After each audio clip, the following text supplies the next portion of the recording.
ফেসে গেলেন আমিনার বাবা। আমিনার বাবাও নাকি দর্শনের সাথে জড়িত। কি ভাই, বিশ্বাস হইতাছে না? আরে ভাই, এটাই সত্যি। আগে এই স্ক্রিনে দেওয়া ভিডিওটা দেখেন, আর আপনার মূল্যবান মতামত এই ভিডিওর কমেন্ট বক্সে অবশ্যই জানিয়ে যাবেন। আগে ওনার কথাগুলো শুনেন। আমি কি গো আমি না কান্দস করে কয় আন্টি জানো আমার মায় না আমার তুই মেলের থেকে গেছে গা মেলের ভিতরে হ্যাঁ গরম হ্যাঁ না আমার গে কাপড় খুললে আমার গে কাম করতো আন্টি। আমার কি মেয়ের বাবার সন্দেহ হয়?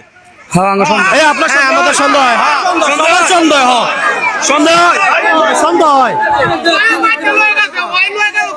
নরসিংদী জেলা প্রশাসন, আইন আদালত সবাইকে আমি বলতে চাই এটা চুল ছাড়া বিশ্লেষণ করতে হবে।